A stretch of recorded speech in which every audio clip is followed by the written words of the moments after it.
io questo racconto dei ragazzi che non hanno voglia di lavorare lo rifiuto a priori, lo voglio dire chiaramente, nel senso che mi sembra, come dire, il tratteggiare un profilo che non esiste nella realtà. Il punto è capire che tipo di lavoro si offre a questi ragazzi, con che tipo di prospettive e con che rapporto di stabilità. Il primo tema è la questione della cosiddetta fuga dei cervelli. Il Veneto è una delle prime regioni da cui questi ragazzi scappano. Allora, prima di come dire, parlare di un paese che non offre prospettive, proprio perché ciascun territorio deve garantire alcuni diritti che tu hai elencato prima, chiediamoci cosa avrebbe dovuto fare o cosa dovrebbe fare questa regione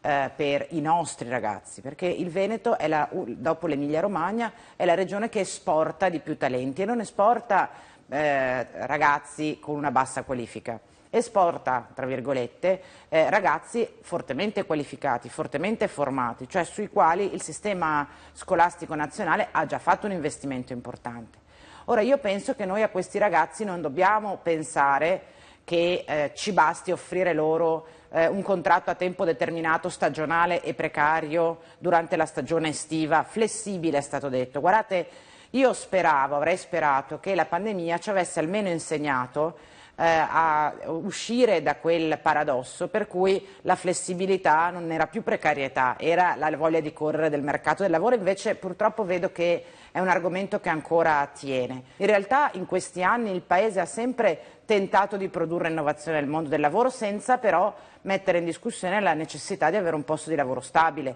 perché quel progetto di vita i ragazzi lo fanno se hanno un lavoro stabile, se hanno una prospettiva di stabilità. E allora non a caso il governo precedente ha fatto l'unica cosa che secondo me è giusto fare, cioè la riduzione del cuneo fiscale, cioè la riduzione del costo del lavoro, per cui il lavoratore guadagna un po' di più e l'impresa paga un po' meno. Ora, o noi pensiamo che il costo della flessibilità possa essere scaricato sui ragazzi, cioè sulle loro prospettive di futuro, in nome di una volontà delle imprese di correre non si è capito molto dove, senza professionalità, senza un personale stabile e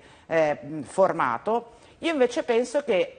avrei pensato che la pandemia ci avesse insegnato che ciò che serve a questo Paese è una classe di lavoratori altamente formata, stabilizzata e che è in grado qui di mettere a frutto i sacrifici che lo Stato ha fatto per formarli fino a qua. Io credo che serva un cambio di paradigma vero, che le ricette del passato, né quelle dell'eccessivo ingessamento, né quelle però dell'ideologia della flessibilità possano essere applicate ad una società, oltre che a un mondo del lavoro, che è stata fortemente influenzata da questo anno e mezzo di pandemia.